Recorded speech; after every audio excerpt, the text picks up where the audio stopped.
Estamos começando mais um programa Arena dos Saberes, diretamente aqui desse teatro lindo do Sesc de Copacabana para todo o Brasil pela TV Cultura.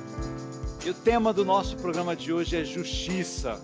E eu convidei duas mulheres incríveis, Manuela Dias e Flávia Raal. Sejam bem-vindas.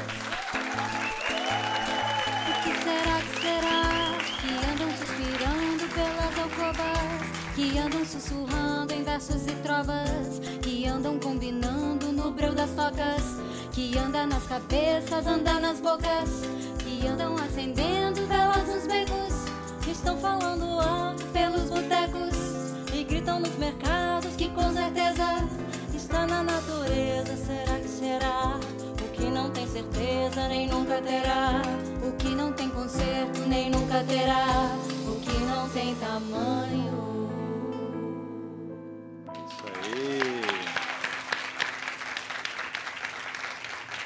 Eu vou começar aqui com a Manuela Dias, que é uma pessoa que eu admiro profundamente e que é autora de uma série que parou o Brasil.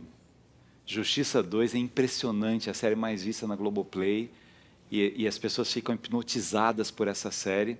E eu preciso te confessar uma coisa, eu fiquei com raiva de você algumas vezes vendo a série. Eu falei, por que ela fez isso? Por que ela matou fulana? Por que ela fez aquilo daquele lado? Por quê? Mas é fascinante a construção das personagens, como é que o enredo vai se desenvolvendo e as situações todas de injustiça. O que é isso, Manu? Assim, primeiro, obrigada por essa apresentação maravilhosa. Sincera. Assim, eu acho que justiça é um universo inteiro que a gente aciona, né? É uma série, quando a gente pensa em justiça, vem muita coisa junto, né? Vem a possibilidade de perdão, vem o desejo de vingança, vem o próprio questionamento, né, de se existe justiça, porque essa expectativa de que a justiça exista, ela norteia assim a nossa civilização, né? A gente faz tudo certo com a expectativa do prêmio, de alguma forma, e tem a expectativa de que, se fizer errado, será castigado. Então, e isso foi, né, de alguma forma, pavimentando toda a nossa civilização, né? Essa ideia e essa expectativa. E é claro que o sistema legal, ele é falho, e ele precisa existir, mesmo sendo falho, né? Não quer dizer que ele não precisa existir, pelo contrário, a gente tem que se aprimorar e criar a nossa interação como sociedade com esse sistema, né? Exigindo que ele corresponda ao que ele deve, né, ser realmente. Então, acho que a minissérie ela propõe esse espelho assim para a gente se pensar, para a gente pensar o nosso sistema e criar um sistema, né, cada vez mais aprimorado, que a gente se identifique com ele, né? Tem uma coisa muito legal, né, sem dar spoiler aqui para as pessoas que não viram a série, mas as histórias vão se cruzando, né? Então você tem assim um menino que você fica torcendo por ele o tempo todo, porque a construção da personagem dele é alguém que, apesar de apanhar tanto da vida, ele tem a lembrança da avó e ele quer ser correto.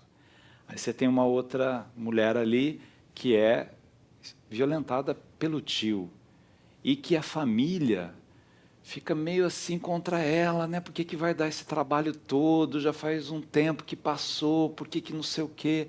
Aí você tem uma mãe que está preocupada com a filha que vai fazer o Enem, né? Essas personagens, uma te inspira as outras? Alguma história que você ouviu? Como é que se cria isso? Então, a Geisa, né, a personagem da Belise Pombal, que é um escândalo, assim, é um prêmio esse elenco, né? O elenco é uma loucura, Marcos assim, o Rica Juan Paiva, coisa. Marco Rica, Maria, todo mundo, assim, falar de uma pessoa é até injustiça, porque estão todos, né, Paola, Nanda, enfim. Mas a história da Geisa, que é a história de uma manicure que o tráfico instala um ponto de drogas embaixo da casa dela e permanece com um som 24 horas muito alto, e ela começa a sofrer privação de sono.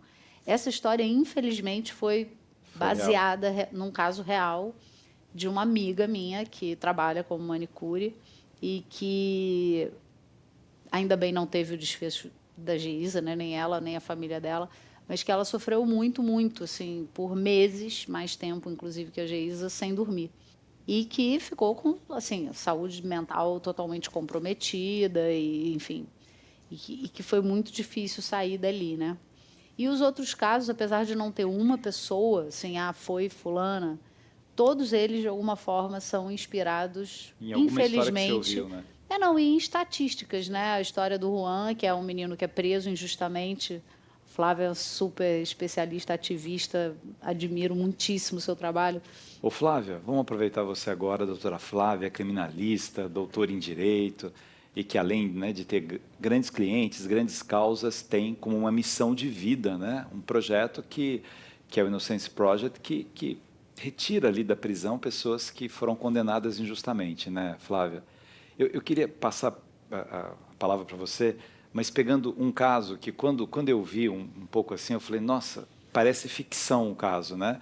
Uma menina está acorrentada ali, meio desacordada, um cara passa da bicicleta, vê a menina, leva para a delegacia, a menina teria sido estuprada, e aí na delegacia, por reconhecimento facial, eles vão e prendem um homem.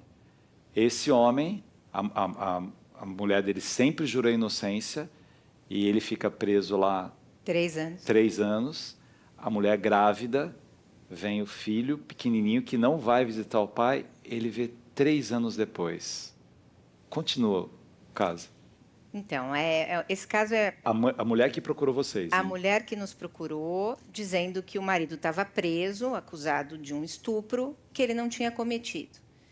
E foi exatamente isso, uma vítima, uma moça menor de idade, que vai à delegacia e diz que ficou durante horas amarrada numa árvore, num terreno baldio, sendo estuprada por um homem. Ele teria abandonado ela amarrada nessa árvore e, num determinado momento, o telefone dela começa a tocar e um rapaz que passa numa bicicleta percebe a luz, olha e encontra essa moça amarrada, leva para a delegacia. E ele é condenado por um reconhecimento fotográfico que ela faz na delegacia. Ele sempre jurou inocência, ele alegava, inclusive, que não estava na cidade onde o estupro tinha acontecido, que, portanto, não tinha sido ele. Tentou se comprovar que ele não estava lá, mas acabou não sendo possível fazer isso e ele foi condenado. Ele nos procurou e a gente analisa os casos sempre num primeiro momento e nós vimos que ele tinha essa sustentação. Ele dizia, eu estava num outro lugar trabalhando, ele entregava bolas em penitenciárias, ele ia fazer entrega de bolas. E existia até um documento dizendo que ele estava nessa penitenciária, mas não existia o horário, então isso não foi considerado pela justiça, e nós começamos a analisar e vimos que tinha um caminho de prova. Tentamos, então, produzir essa prova que tem que ser feita na justiça, para ela efetivamente ter um valor. Num primeiro momento, o juiz não deixou, então foi uma briga para conseguir essa produção de prova, até que, depois de muita insistência nossa do projeto, quem conduziu esse caso foi um diretor do projeto, Rafael Tuschermann, o tribunal determinou que essas provas fossem realizadas. E uma dessas provas era que tanto a vítima quanto esse rapaz da bicicleta, como o acusado, entregassem os seus celulares, porque é possível rastrear os celulares e saber a localização. E a gente vai poder saber, então, se de fato ele estava ou não naquele lugar, naquele dia. Que era uma outra cidade, inclusive. Que era uma outra cidade. E aí, essa menina, então, recebe uma intimação. E, um belo dia, nós recebemos um telefonema do promotor de justiça da cidade, dizendo para o Rafael, doutor Rafael, a moça compareceu aqui acompanhada da mãe, ela foi intimada a entregar o celular, mas ela disse que ela queria confessar que ela tinha mentido. Nossa. E que, na verdade, ela não tinha sido estuprada, ela estava com o namorado. Que era esse cara da bicicleta. Que era o cara da bicicleta. E ela tinha mentido para a mãe. E como a mãe começou a procurá-la, de alguma forma a escola percebeu que ela não estava, ligou para a mãe, na hora ela e ele resolveram inventar essa história. E aí, 3 anos depois... Quantos anos tem mais ou menos ela e o namorado? Ele era mais velho, ele tinha já 20, acho que muitos. Ela tinha 17 quando ela reconheceu. Tinha 13 anos, quando isso aconteceu. Quando ela falou que foi estuprada. Quando ela falou que foi estuprada. E aí ela, então, assume que ela tinha inventado.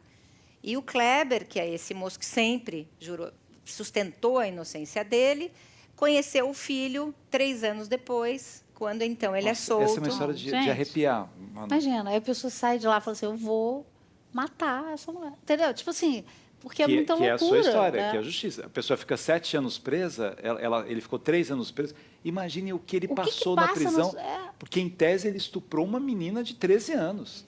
Ele chega na prisão com essa informação. Aqui está um Imagina. estuprador de uma menina de 13 anos, né? E que não fez nada Mas o incrível é que ele não sai com essa raiva. Eu acho que é uma sensação tão grande de alívio pelo reconhecimento da inocência, não é só pela liberdade, porque quando a pessoa está presa, não é só a liberdade que ela perde a dignidade dela, é uma afetação para a família inteira, ele fica com essa pecha de Dela, a identidade, o reconhecimento dele como cidadão, porque é uma pessoa que se sentiu silenciada, ninguém ouve o que ele está dizendo. Então, eu acho que vem tudo isso de volta, isso é mais forte do que a raiva. É curioso isso. É bonito até. O Juan, na história, também não quer se vingar, né? O Não quer se personagem vingar. do Juan. É muito Não, e louco. acaba que a construção da personagem dele é uma coisa assim tão bonita, né? Porque tem uma coisa, Manuela, desculpa, né? Manu, porque é minha amiga, assim. Gente, é amiga. Manu Dias. Tem uma coisa tão interessante que a gente fala muito em questões educacionais, que você precisa de 2 coisas na vida, um vínculo e um sonho. Você tem que ter um vínculo. Ele tem o vínculo que é a avó. A lembrança da avó, a memória da avó, o que ela disse, os ensinamentos da avó. Isso é uma coisa meio balizador, né, da construção dos nossos atos, de quem a gente é. Né? Total. E ele vai se construindo dessa maneira, que é diferente da personagem que sofre toda a violência com o tio, todo mundo é contra, e ela meio que vai se E isso é a sua genialidade também, né? De não dar caminhos, né? Cada um vai por um jeito, né? A história da Carolina é brutal, né? Porque, de fato, a gente vive numa sociedade tão machista que toda vez que uma mulher, seja ela uma mãe, uma filha, uma avó, enfim, toda vez que a mulher decide colocar algum limite nos abusos que ela sofre, claro que no caso da Carolina é um abuso, né, muito extremo, ela é estuprada pelo tio por 2 anos e tal. Mas né, nós, mulheres, a gente vive sofrendo pequenos abusos de todas as naturezas, né? Tá no protocolo dar uma abusada, assim. E toda vez que a mulher fala, cara, não, é tipo, não, sei lá, uma avó que fala, não, filha, hoje você não pode deixar seus filhos aqui não, porque eu vou sair. Toda vez que a mulher não dá tudo que ela tem, que ela não tem, ela é entendida como uma pessoa egoísta, ela é entendida como uma pessoa que... Né? E a sociedade incentiva a mulher a não reagir. Então, toda vez que você fala assim, não, eu vou dar um basta, vou, sei lá, botar o pai da minha filha no... Quero que pague pensão. Pô, tem certeza que você vai fazer isso? Vai baixo astralizar. Tem certeza? Vai colocar a família, vai sim. botar a família, vai expor sua família. Então, assim, o custo é sempre um custo debitado na conta da mulher, né? Assim, faz parte do encargo dela manter aquela família unida, mesmo que para isso ela tenha que apanhar de vez em quando, ou mesmo que para isso ela tenha que suportar, sei lá, traições ou coisas que ela não queria estar vivendo, né? E eu acho que faz parte de um processo de acordar, né, de despertar para a gente também reagir de outra forma. Toda vez que você vê, né, vira uma mulher falando, cara, chega, antes de falar para ela, pô, segura mais um pouquinho aí, vamos... Não, pô, que bom, né? Ela conseguiu dar algum limite, né? Porque é tão difícil para as mulheres. Né? Pô, eu preciso dormir um pouco mais. Qualquer limite, né? Parece que, pô, não quer acordar. Doutora Flávia, esse tema do estupro, da violência sexual nas famílias e tal, ele é tão assustador, primeiro pelas estatísticas, né? Nossa. É uma coisa horrorosa, né? E, por outro lado, algumas mulheres, elas têm que dar o depoimento tantas vezes que depois elas também ficam... E não é só no Brasil isso, né? Eu acho que é tão errado sistemicamente isso, porque ela já é vítima. E ela tem que chegar lá e continuar provando que ela é vítima, e não o contrário. Que é o caso da tia, dizendo para ela assim, essa menina... Não... O caso do Daniel Alves. Né? Exatamente. Quantas vezes aquela mulher foi lá... Para dizer a mesma história. Para depois ele sair, e né? sempre com um olhar de desconfiança, né? É isso. Quer dizer, aquela história de que a mulher ela é questionada na sua postura, no que ela fez ou deixou de fazer, como se houvesse alguma justificativa que permitisse um homem fazer algo que a mulher não queira, né? Ou alguém fazer algo que uma mulher não queira. E acho que quando é no ambiente familiar, você tem essa dureza. Porque eu acho que muitas vezes tem o medo do que aquilo vai gerar, como na série, a questão financeira envolvida, mas mais do que isso, a vergonha também. Quer dizer, então é muito mais fácil deixar para baixo do tapete. E isso é muito comum, corriqueiro.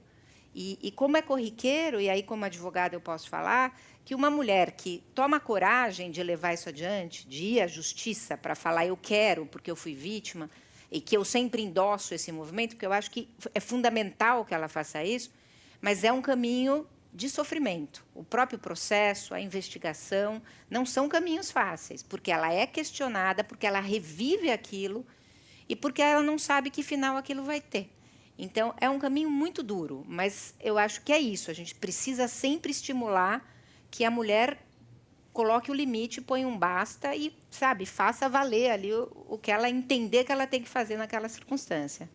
Flávia, tem uma coisa interessante. A gente entrevistou a Débora Falabella, né? E ela faz uma peça em que ela é uma advogada, né? E conta a trajetória dela como advogada. E ela defendia homens que eram acusados de estuprarem mulheres, de violentarem mulheres ou estuprarem mulheres, né?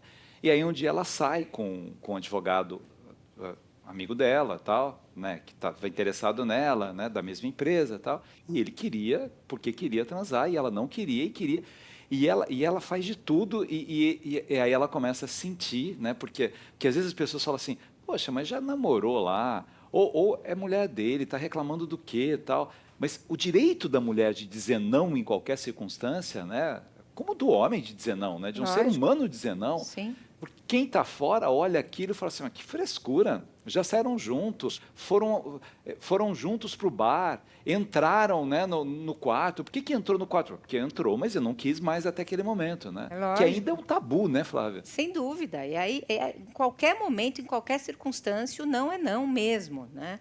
Para quem não quer, não interessa o que aconteceu antes ou em que circunstância aquela pessoa está.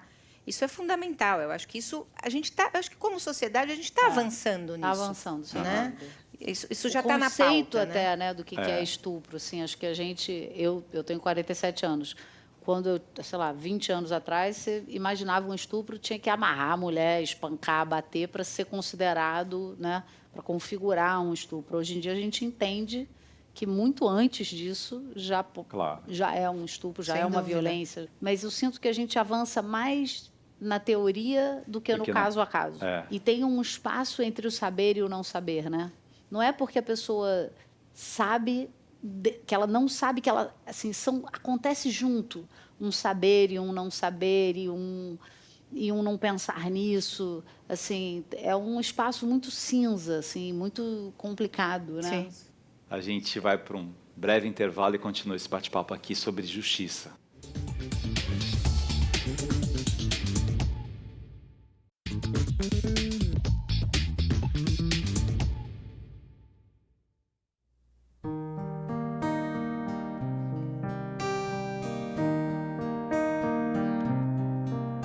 I've heard there was a secret chord that David played and pleased the Lord, but you don't really care for music, do you? It goes like this: the fourth, the fifth, the minor fall, the major lift, the baffled king composing hallelujah, hallelujah, hallelujah, hallelujah, hallelujah.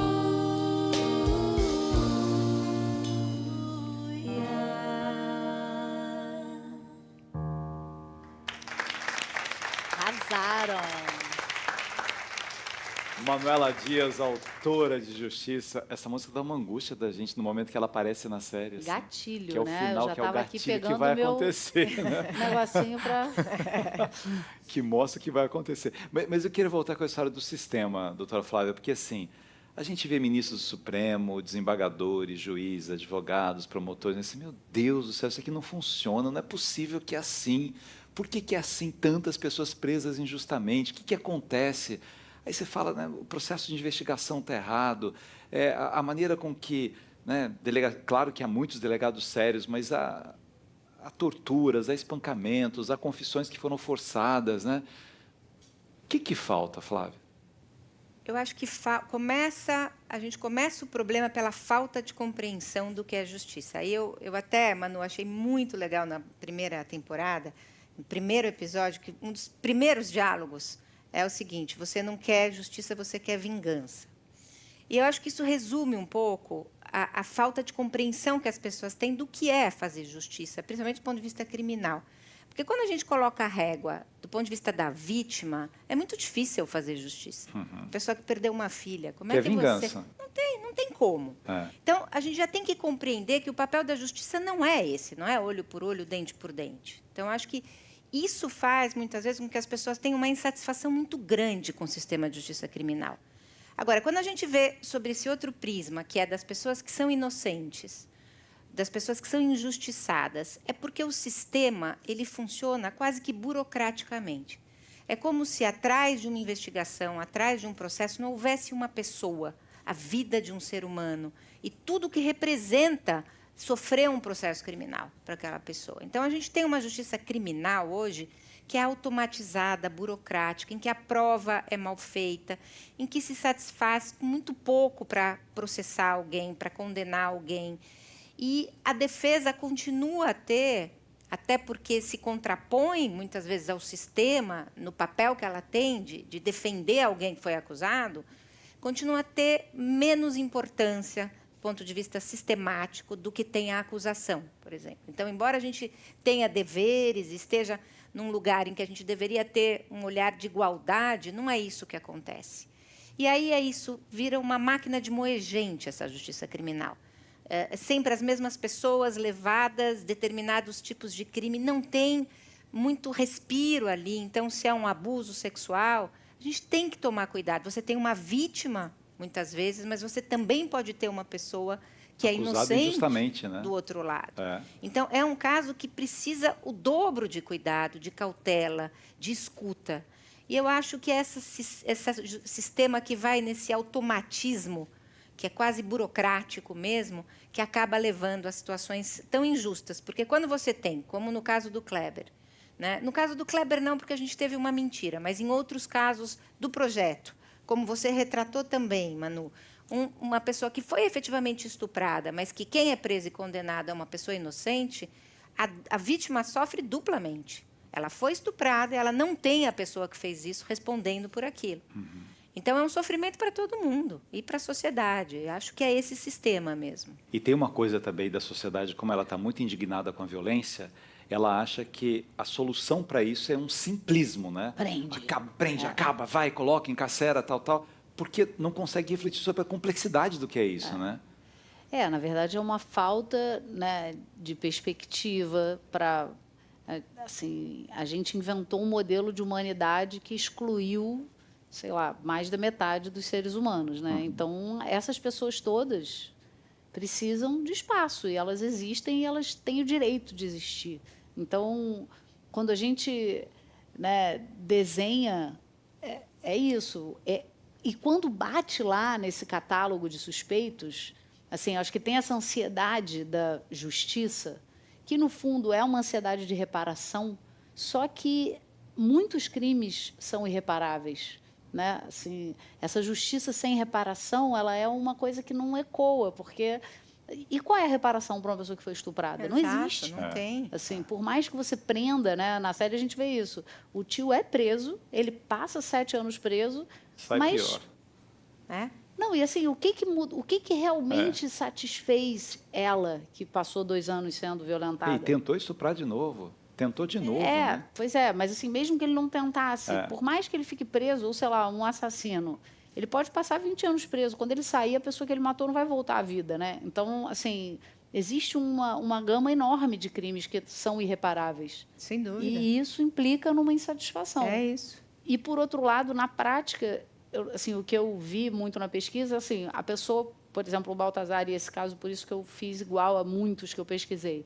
a pessoa é presa e aí existe esse catálogo, né, de Sim. suspeitos, que, claro, é um catálogo que acaba sendo um catálogo de pessoas negras. Sim. E aí tem lá uns crimes abertos, sobrando.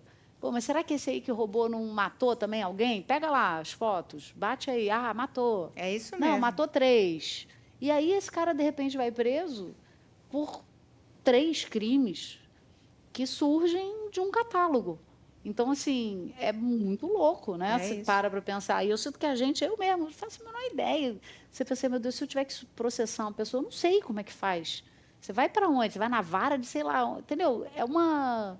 Se a gente não consegue nem entender o sistema, né? O que é o legislativo, o que é o judiciário, o que é o executivo, o que é estadual, municipal, federal. É tipo assim, é uma subcompreensão de tudo, né? Sim. E é interessante que isso não é só no Brasil, né? Quando a gente vê aquela série Olhos que Condenam, né? Sim. Que é uma série americana e que acabou sendo bancada pela Oprah depois, né? Patrocinada por ela, que é uma história horrível, né? De adolescentes por serem latinos, por serem pretos, que estavam no Central Park, no mesmo dia em que uma mulher foi estuprada, quase foi morta, e eles são presos. E aqui tem uma coisa da arrogância, no caso ali, da promotora, né? Tem uma cena nisso que eu acho chocante, que é uma coisa que as pessoas da justiça, elas têm que pensar o tempo todo nisso que você diz, que tem alguém por trás, quando nessa história, né, os adolescentes eles são condenados sem prova, mas a promotora que vai ao júri, lá o processo é um pouco diferente, a promotora que chefia a investigação, essa que vai ao júri, diz para ela, cada vez mais a gente está vendo que não foram eles, não tem prova de que foram eles. Aí esta outra que inventou a história toda falou assim, mas agora a imprensa está toda do nosso lado. É. Como é que a gente faz? Então a preocupação dela era a imprensa. E não que 5, 6 pessoas ficariam Inocentes. 10, 11, 12, 13 anos. Exato. O que o Estado faz depois? Paga uma indenização. É.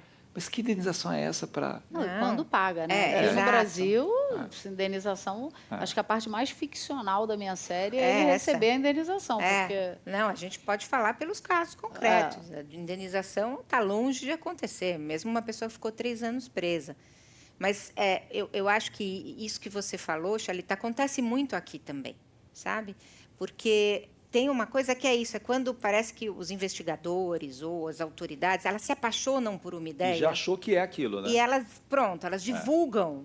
Porque quando tem um fato criminoso, as pessoas querem saber, as pessoas têm muita curiosidade pelo universo, vamos dizer assim, de casos criminais. E toda vez que acontece alguma coisa, se tem repercussão, precisa ter o culpado.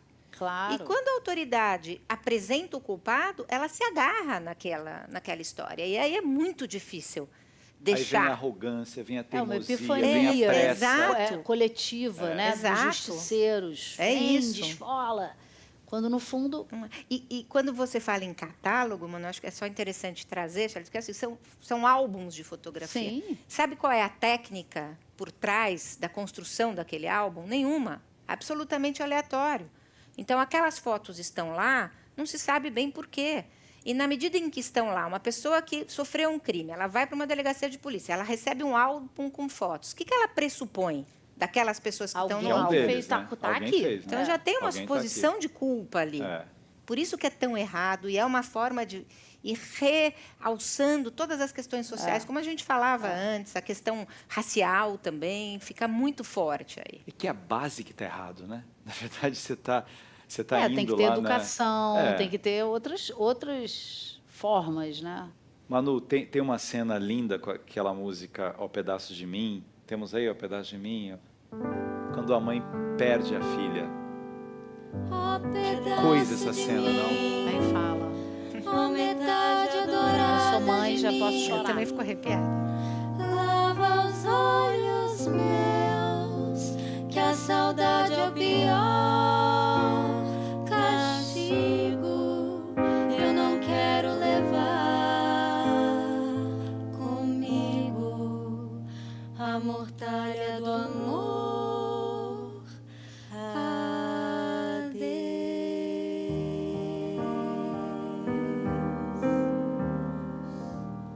Você fica triste quando você escreve uma cena dessa? Com certeza. Eu estava até, quando eu fui no Bial, ele me perguntou uma coisa parecida, e eu falei, cara, não tem... Eu nunca consegui fazer ninguém chorar sem que eu tivesse chorado.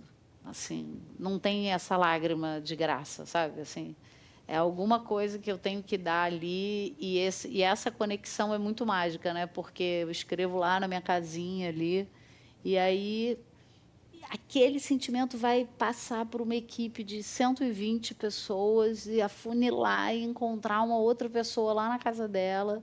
Então, assim, eu levo muito, muito a sério, né, o sentimento do público e o meu também.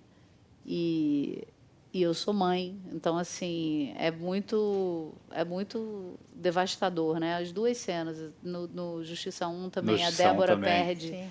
e a gente teve Maravilhoso, né? essa proposta, né, de trazer essa música que está no Justiça 1 também. E Ô Manu, nesse caso específico, né? Você poderia ter salvado a menina como você salvou o rapaz, que a gente também achava que morreu e não morreu. tá chateado Quem comigo ainda até tá- agora, né? No momento que você está escrevendo, né? Porque tem uma coisa bonita desse processo de escritor que é um Deus ali, né? Assim, você está decidindo um pouco com base, talvez, nessa preocupação que você tem de saber que algumas histórias têm desfechos diferentes de outras histórias, né? Mas no momento que você está ali, você fica assim, mato ou não mato, dou esse desfecho ou não dou esse desfecho? Olha, não me julguem mal, mas eu sou uma serial killer. Então, na dúvida entre mato ou não mato, quase sempre eu mato.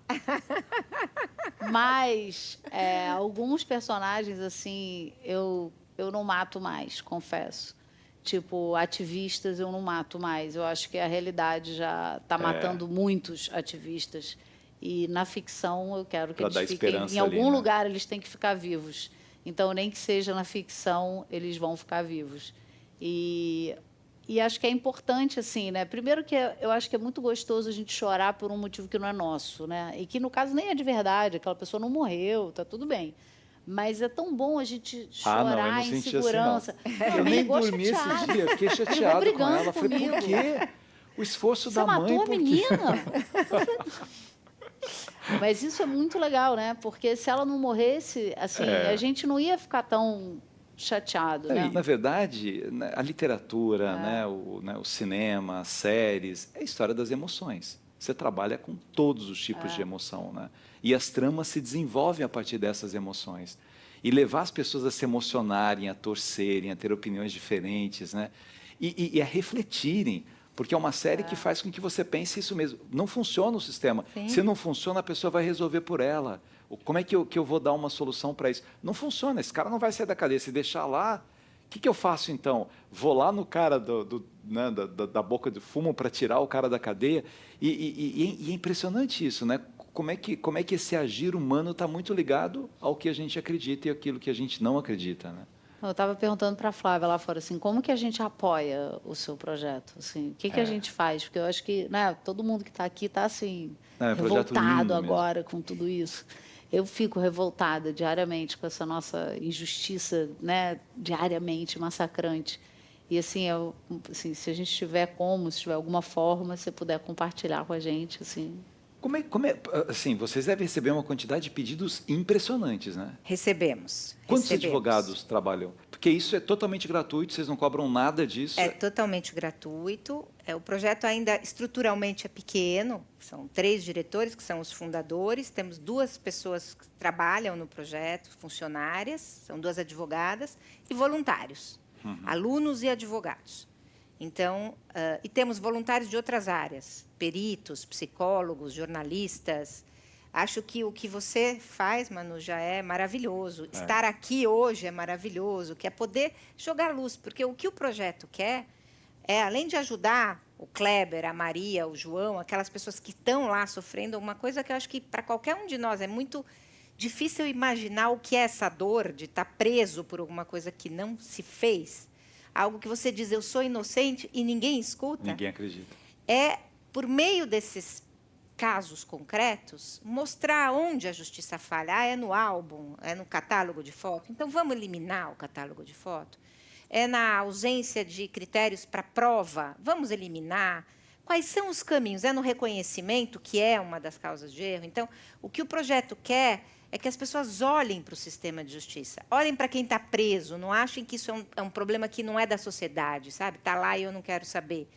Então, é construir um caminho melhor, porque isso é melhor para a sociedade. Então, quem puder apoiar desta forma, quem puder apoiar o projeto é sempre fundamental para a gente poder ter mais braços e atender mais pessoas. A gente já recebeu mais de 5.000 pedidos de ajuda. 5.000 pedidos. Imagina. Sem muito De alarde. quem conseguiu chegar até eles. Né? Então, assim, tem muita gente precisando dessa ajuda. Mas aí vocês aceitam doações? Desculpa ser específica, Não, para porque mim eu gostaria de entender. aceitamos. Aceitam porque nós que doações. nos bancamos, então toda doação é extremamente bem-vinda. Tem no nosso site como fazer.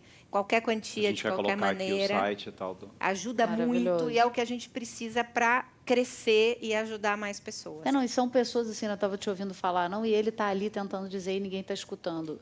A loucura é que essas pessoas estão a vida inteira sem ser escutadas. Sim, exato. Então, é uma vida inteira sem ser escutado na hora que precisou de uma escola boa, na hora que precisou, né, de um Exatamente. pai presente, De família, de ou na hora que estrutura, de precisou. amor, de carinho, Exatamente. de tudo, Então, né? É uma Manu, vida de... Você tem toda a razão, porque me perguntam, quando você vai falar com uma pessoa que está lá presa, a gente se imagina na situação com uma indignação que, né, supera qualquer sentimento. Não é o que eu vejo, porque é uma pessoa cuja vida foi uma isso. vida de ausências, no sentido de poder, de estado, de acolhimento, de afeto. Então, mais do que indignação, a gente vê uma pessoa sem esperança. É muito Então, louco. isso é muito... Meninas, muito obrigado pela presença de vocês. Obrigada pelo Obrigada. convite. Parabéns, Manu. Obrigada a gente ainda vocês, gente, que ficaram aqui. A gente ainda vai acompanhar muitas histórias lindas nascidas dessa Axé. mente fascinante que é a sua. E a gente ainda vai ver muita gente voltando a sorrir pela sua Espero. capacidade de Obrigada, defender as Charlita. pessoas. Obrigada. Parabéns. E eu vou sair daqui, eu vou mostrar um projeto lindo que nos ajuda a pensar um pouco sobre os horrores do racismo. No terceiro sinal de hoje, vocês vão conhecer a Pequena África. Mas a gente termina com música aqui. Vamos lá? Fecho os olhos pra não ver passar o tempo. Caraca, tô Sinto incrível. falta de você. Que lindo, né? Anjo bom, amor perfeito no meu peito. Sem você não sei viver. Então vem, que eu conto os dias, conto as horas pra te ver. Eu não consigo te esquecer. Cada minuto é muito tempo sem você. Sem você. Não vou saber me acostumar sem tuas mãos pra me acalmar, sem teu olhar pra me entender, sem teu carinho, amor, sem você. Vem me tirar da solidão, fazer feliz meu coração.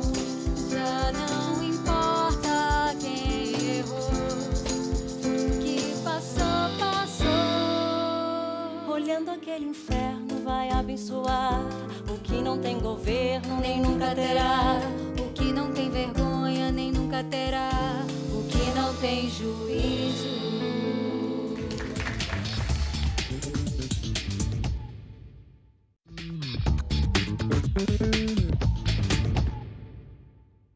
Depois dessa conversa densa, séria, sobre justiça e injustiça, sobre ficção e realidade, com a Manuela Dias e com a Flávia Raal, a gente saiu lá do Sesc de Copacabana e veio para esta tarde maravilhosa gravar na Pequena África, no Rio de Janeiro.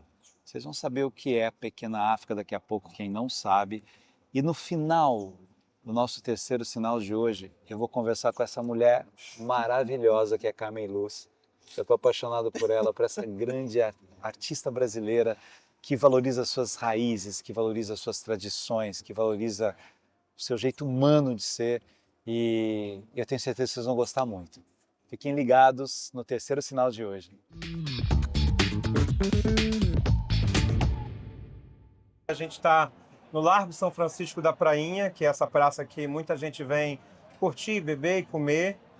mas nem todo mundo sabe que o Largo São Francisco da Prainha carrega esse nome por conta da Igreja de São Francisco, que é aqui atrás, e Prainha porque existia uma prainha aqui na época do prefeito Pereira Passos, que ele aterrou essa prainha que vinha lá da Praça Mauá até aqui atrás a Pedra do Sal. A Pedra do Sal alcançava essa rua, Sacadura Cabral, e com a reforma de Pereira Passos a gente perde essa prainha.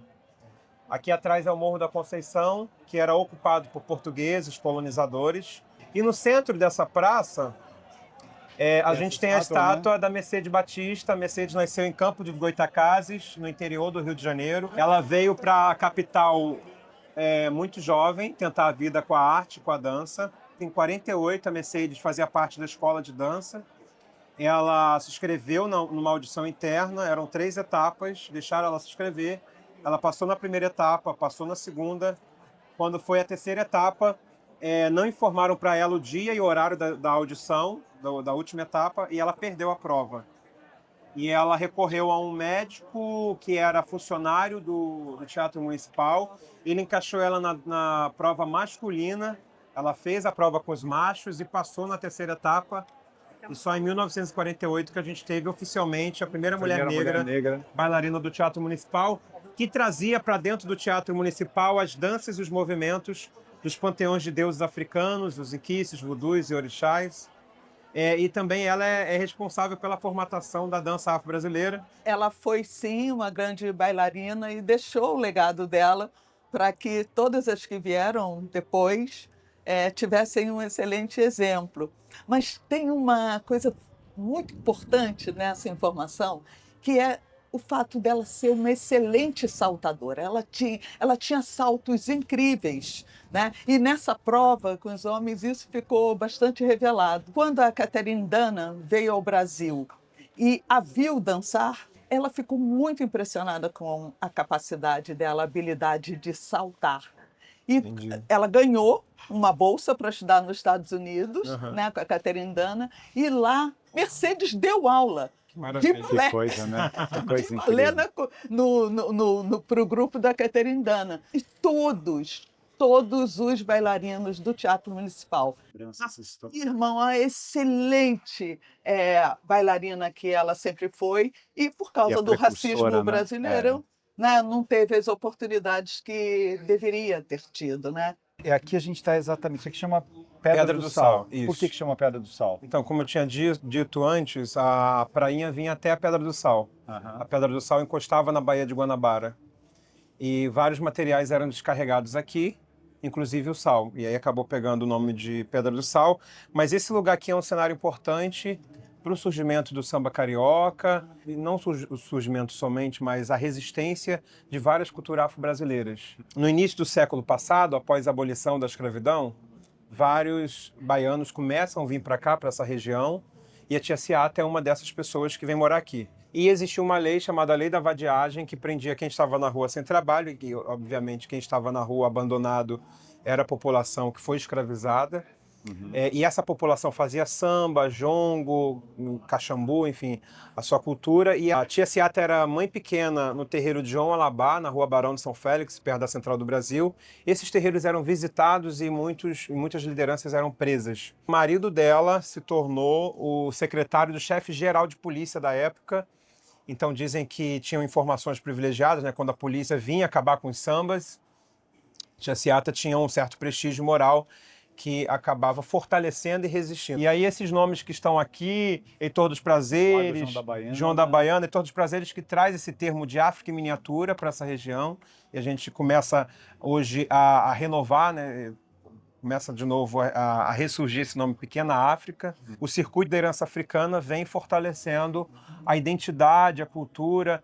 O Rio de Janeiro, nesse último censo, aumentou o número de pessoas negras.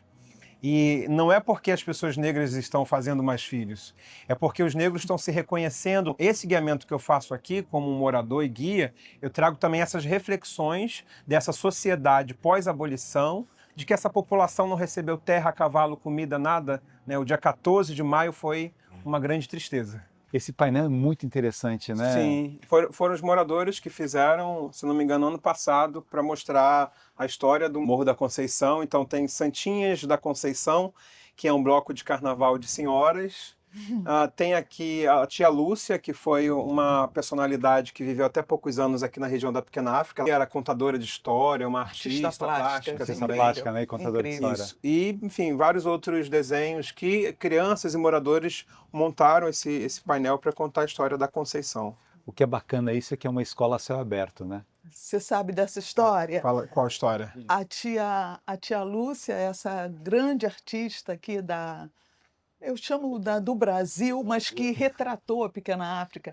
Ela era dia 12 de outubro e ela resolveu fazer uma performance. Ela estava sendo artista residente no MAR, no Museu de Arte do Rio, e ela falou assim para a Bruna, que na época era a coordenadora: vai ter festa? A Bruna disse: vai.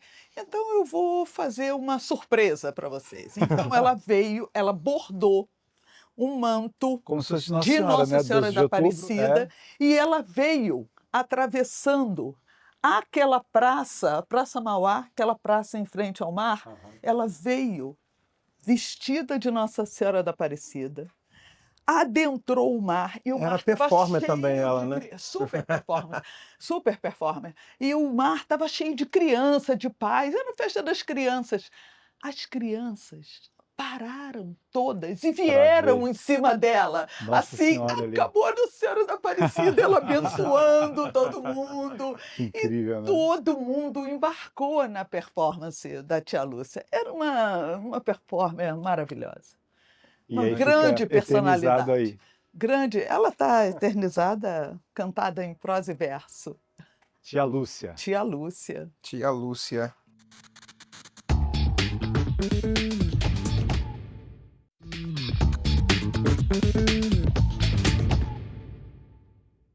E depois desse passeio aqui tão essencial pela Pequena África, a gente senta aqui nessa praça junto com essa artista brasileira que é a Carmen Luz. Que honra entrevistar você, Um prazer, Xalita. que honra percorrer esse caminho aqui junto com você, pela tradição, pela história de dor, pela história de superação, né?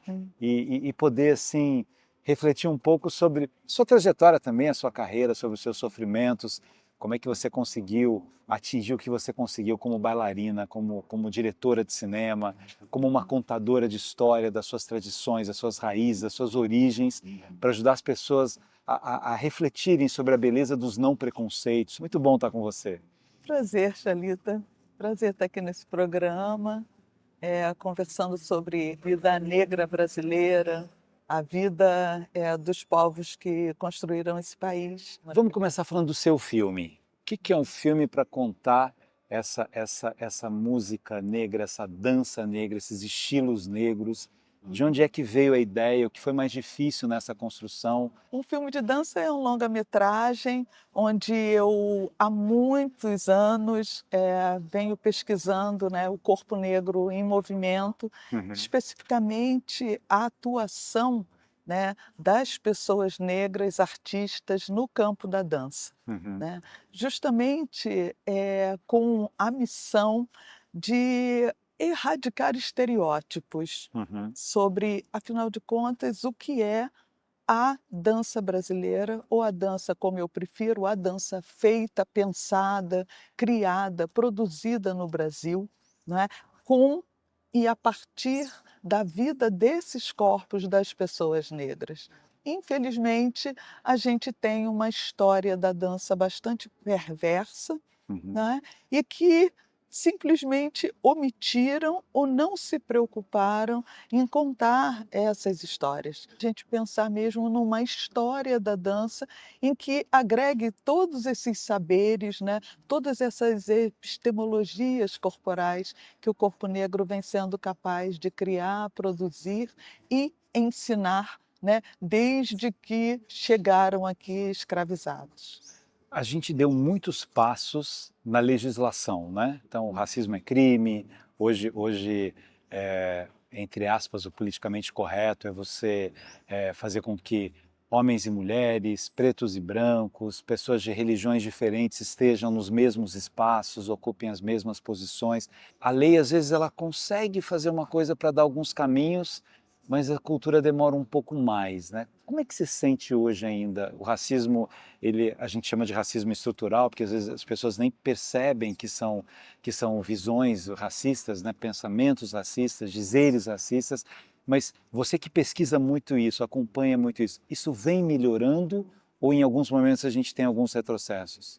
Olha, o racismo ele não é somente estrutural, né? Ele é um sistema, né? Então, é verdade que as leis auxiliaram, né, processos de inserção, processos de conscientização, mas eu não vou dizer a você que o outro lado, a insistência, a permanência de visões retrógradas, anacrônicas, não é que elas não persistem. Quando a gente vê até hoje a impossibilidade concreta, não é teórica, é concreta, de você ir a uma ópera, de você ir a um balé, né, de repertório, e você não ver artistas negros e negras e negres nesse campo com protagonismo, você há de convir que a persistência colonial, o arcabouço, né, racista, ele se mantém.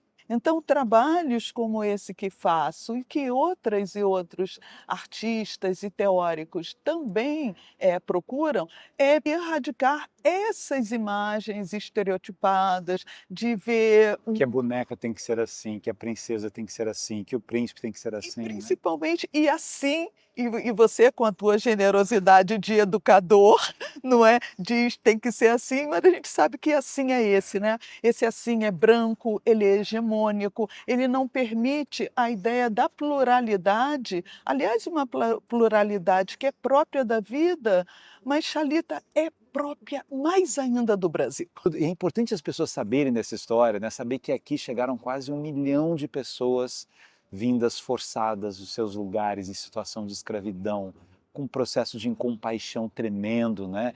E olhar para isso é fundamental. Às vezes as pessoas falam assim, nossa, de novo um filme sobre escravidão, de novo um filme sobre isso, mas isso tem que ser lembrado o tempo todo. As pessoas têm que ter a consciência disso, das dores que os humanos causaram nos humanos, para que a gente aprenda a conviver valorizando as diferenças, valorizando as belezas, valorizando os estilos e deixando todo mundo ter o seu espaço no mundo, na vida, né?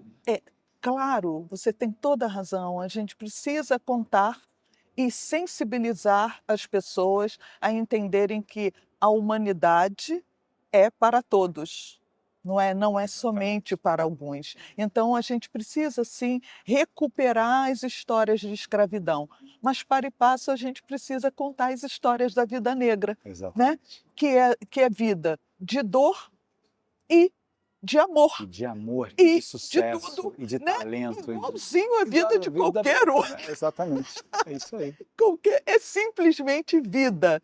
Quero agradecer muito essa atriz maravilhosa, essa mulher maravilhosa, Carmen Luz. É muito bonito a gente poder congregar, poder refletir sobre os erros e sobre os acertos e os passos que a gente tem que dar para que um sonho, né, do Luther King, do Mandela, da Bell Hooks, dos brasileiros também, quanta gente boa por aqui, né? Lélia Gonzalez, esse povo todo. Muita gente boa por aí. Obrigado. Obrigada, meu querido. Muito obrigada, viu? Nos vemos semana que vem. Tem uma roleta para se jogar. O chefe da polícia pelo telefone mandou avisar que na Carioca tem uma roleta para se jogar. Ai, ai, ai, deixa as mágoas para trás, ó rapaz. Ai, ai, ai, deixa as mágoas para trás.